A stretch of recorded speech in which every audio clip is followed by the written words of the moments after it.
ان اللہ اشتری من المؤمنین انفسهم واموالهم بان لهم الجنہ، یہ دو آیات پھر بہت اہم آ گئی ہیں۔ یقیناً اللہ نے خرید لی ہے اہل ایمان سے ان کی جانیں بھی اور ان کے مال بھی، اس قیمت پر کہ ان کے لیے جنت ہے۔ یقاتلون فی سبیل اللہ، یہ ہے بیع و شراء جو ایک صاحب ایمان کی اللہ کے ساتھ ہو جاتی ہے۔ ان اللہ اشتری، صاحب ایمان بیچتا ہے، اللہ خریدتا ہے۔ ان اللہ اشتری من المؤمنین انفسهم واموالهم بان لهم الجنہ یقاتلون فی سبیل اللہ، وہ جنگ کرتے ہیں اللہ کی راہ میں، فیقتلون ویقتلون، تو قتل کرتے بھی ہیں قتل ہوتے بھی ہیں۔ 70 قتل کر دیے انہوں نے قرشی میدان بدر میں، 70 شہید ہو گئے دامن احد میں۔ وعد اللہ علیہ حقا، وعدن علیہ حقا، یہ وعدہ اللہ کے ذمے ہے، ثابت ہے، پختہ ہے، قائم ہے، یعنی جنت انہیں اللہ دے کر رہے گا۔ اس میں اصل میں جو بین السطور کہیے یا جو بھی جو چیز پس منظر میں ہے وہ یہ ہے کہ ایک سودا ہوتا ہے نقد، آپ نے مال دیا اور قیمت لے لی، بات ختم ہو گئی۔ یہ جو اللہ کے ساتھ سودا ہے یہ ادھار ہے، یہاں سب کچھ لگا دو، خرچ کر دو، جان مال تن من دھن لگا دو، آخرت میں ملے گی جنت۔ جنت یہاں نہیں ہے، جنت وہاں ہے۔ تو چونکہ ادھار کا سودا ہے، اس پر دل میں کچھ نہ کچھ دغدغہ رہتا ہے۔ نو نقد نہ تیرا ادھار والی جو مثال ہے کہ 9 نقد نہ تیرا ادھار، ادھار کی 13 سے بہتر ہے کہ 9 جو نقد ملتے ہیں وہ لے لیے جائیں۔ تو اس حوالے سے جو ہے انسانی کمزوری بر بنائے طبع بشری اس کے اندر ایک دغدغہ رہتا ہے، اس کو اب کس زور کے ساتھ اس کی نفی کی جا رہی ہے۔ وعدن علیہ حقا، کوئی شک نہ کرو یہ وعدہ ہے اس کے ذمے حق ثابت، فی التوراۃ والانجیل والقرآن، اور اللہ کی طرف سے اس وعدے کی توثیق 3 دفعہ ہو چکی ہے، تورات میں ہوئی، انجیل میں ہوئی، قرآن میں ہوئی۔ ومن اوفی بعہدہ من اللہ، اور اللہ سے بڑھ کر اپنے عہد کا وفا کرنے والا کون ہوگا؟ فاستبشروا ببیعکم الذی بایعتم بہ، پس خوشیاں مناؤ، جشن مناؤ اس بیع پر جو تم نے کی ہے۔ اب یہاں ایک لفظ اور آ گیا، بایعتم بہ، آپس میں جو سودا کیا ہے۔ مبایعت باب مفاعلہ، باع یبیع بیچنا، یہ ثلاثی مجرد ہے، اور یہ جو ہے بیعت بنتی ہے بایع یبایع، آپس میں کوئی سودا کر لینا۔ تو فاستبشروا ببیعکم الذی بایعتم بہ، بس خوشیاں مناؤ اس بیع پر جس کا سودا تم نے اپنے اللہ سے کیا ہے۔ یہیں سے لفظ بیعت نکلا ہے۔ بیعت کیا ہے؟ ایک بندہ اللہ کے حوالے کرتا ہے اپنے آپ کو، لیکن چونکہ اللہ تعالیٰ تو سامنے خود موجود نہیں ہے، اس وقت اللہ کے رسول تھے، تو بیعت ہو رہی ہے اصل میں تو اللہ سے، بیع اللہ سے ہے اور بیعت رسول اللہ سے ہو رہی ہے صلی اللہ علیہ وسلم۔ دست مبارک اللہ کا نہیں ہے بلکہ اللہ کے رسول کا ہے۔ البتہ ایک جگہ ہم جا کر دیکھ لیں گے کہ فرمایا گیا کہ ایک تیسرا ہاتھ اور بھی ہے، انویزیبل ہاتھ، غیر مرئی ہاتھ اللہ کا بھی ہے، ید اللہ فوق ایدیہم، اللہ کا ہاتھ ان کے ہاتھوں کے اوپر ہے۔ تو یہ بیع ہے، یہ سودا ہے، یہ ایمان کا لازمی تقاضا ہے۔ ان اللہ اشتری من المؤمنین انفسهم واموالهم بان لهم الجنہ یقاتلون فی سبیل اللہ فیقتلون ویقتلون وعدا علیہ حقا فی التوراۃ والانجیل والقرآن ومن اوفی بعہدہ من اللہ فاستبشروا ببیعکم الذی بایعتم بہ وذلک هو الفوز العظیم۔ اور یہی ہے بہت بڑی کامیابی۔ اللہ تعالی ہم میں سے ہر ایک کو یہ توفیق دے کہ اللہ کے ساتھ یہ بیع و شراء ہم کریں، اللہ کے ساتھ سودا کریں اور اللہ تعالیٰ کے ہاتھ اپنے جانیں اور مال بیچ دیں۔ اب اس کا جو ظہور ہوگا انسانی شخصیت میں وہ کیا ہے؟ یہ آیت بھی بڑی ہی گمبھیر اور بڑی جامع آیت ہے، بہت جامع آیت ہے۔ اس میں 9 الفاظ آئے ہیں، التائبون العابدون الحامدون السائحون الراکعون الساجدون الآمرون بالمعروف والناہون عن المنکر والحافظون لحدود اللہ وبشر المؤمنین۔ توبہ کرنے والے، اللہ کی پرستش اور بندگی کرنے والے، اللہ کی حمد اور تعریف کرنے والے، دنیاوی آسائشوں سے لا تعلق رہنے والے، سائحون پچھلے زمانے میں ہوتا تھا بنباس لینے والے، چلے جانے والے، شہروں کو چھوڑ کر چلے جاتے تھے لوگ جنگلوں کے اندر، لیکن ہمارے ہاں اسلام میں اب سیاحت نہیں رہی ہے، رہبانیت ختم کر دی گئی ہے۔ البتہ روزے داروں پر اطلاق ہوتا ہے، مہاجرین پر، مجاہدین پر جو اللہ کی راہ میں نکلے ہوتے ہیں وہ بھی گویا کہ ان کے مشابہ ہو جاتے۔ لا رہبانیت فی الاسلام الا الصوم، لا رہبانیت فی الاسلام الا الجہاد فی سبیل اللہ۔ الراکعون رکوع کرنے والے، الساجدون سجدہ کرنے والے، اور پھر تین الفاظ وہ ہیں کہ جو ایک عملی جد و جہد، باقی سارے اوصاف تو اپنے ہیں، ذاتی ہیں، لیکن اس سے جو متعدی ہونا ہے، معاشرے کے ساتھ انہیں جو معاملہ کرنا ہے، جو بھی اب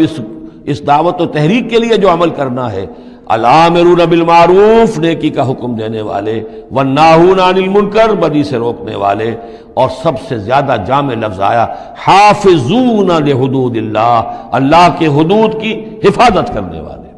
گویا کہ خدائی فوجدار بن کر کھڑے ہو جانے والے کہ یہ اللہ کے حدود ہیں، ہم پامال نہیں کرنے دیں گے، ہم انہیں توڑنے نہیں دیں گے۔ یہ ہے وہ در حقیقت کے جو منہج انقلاب نبوی کے ضمن میں اس دور میں جو ایک اجتہاد کی ایک ضرورت ہے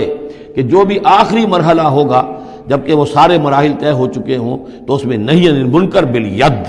کہ ہم حدود اللہ کو اب نہیں ٹوٹنے دیں گے اور ہم پوری طاقت کے ساتھ حفاظت کریں گے اللہ کی حدود کی، اور جو بھی منکرات ہیں ان کو روکیں گے۔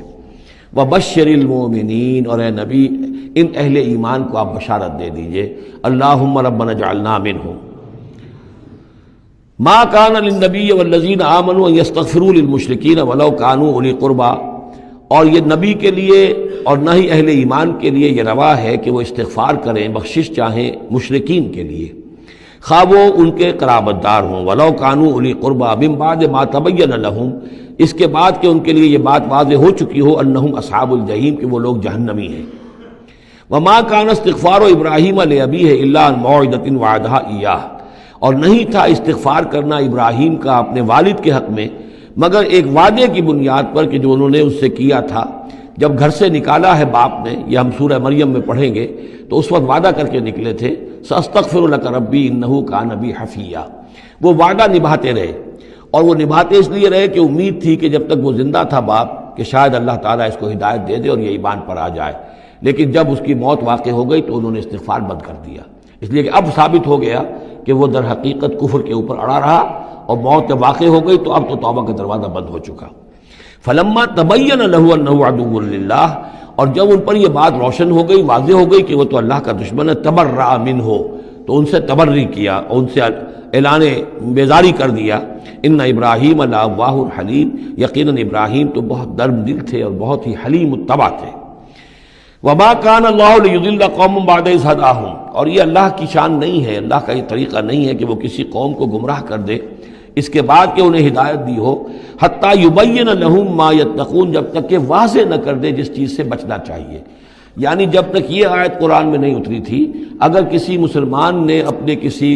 مشرک باپ یا ماں کے لیے دعا کی ہے تو اللہ نے اس کے لیے معافی کا اعلان کر دیا کہ چونکہ اس بات سے ابھی تک تمہیں آگاہ نہیں کیا گیا تھا کہ اہل ایمان کے لیے روا نہیں ہے کہ مشرکین کے لیے استغفار کریں، تو جب تک یہ حکم نہیں آ گیا تھا جو بھی اگر کسی نے کیا ہے تو اللہ تعالیٰ اس پر کوئی باس پرس نہیں کرے گا۔ ما کان اللہ لیضل قوما بعد اذ ھداھم حتی یبین لہم ما یتقون، جب تک کہ واضح نہ کر دیا جائے کہ ان چیزوں سے آپ کو بچنا ہے۔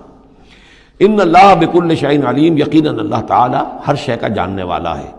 ان اللہ لہ ملک السماوات والارض، یقیناً اللہ ہی کے لیے ہے آسمان اور زمین کی بادشاہی، یحیی و یمیت، وہی زندہ رکھتا ہے، وہی موت وارد کرتا ہے۔ ما لکم من دون اللہ من ولی ولا نصیر، اور تمہارے لیے کوئی نہیں ہے، کوئی نہ حمایتی اور نہ کوئی مددگار اللہ کے سوا۔ لقد تاب اللہ علی النبی والمہاجرین والانصار،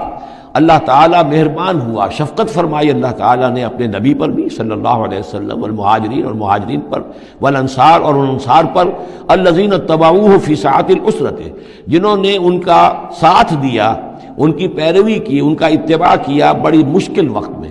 یہ اسرہ جو ہے اس کو کہا جاتا ہے تبوک کو جیش الاسرہ،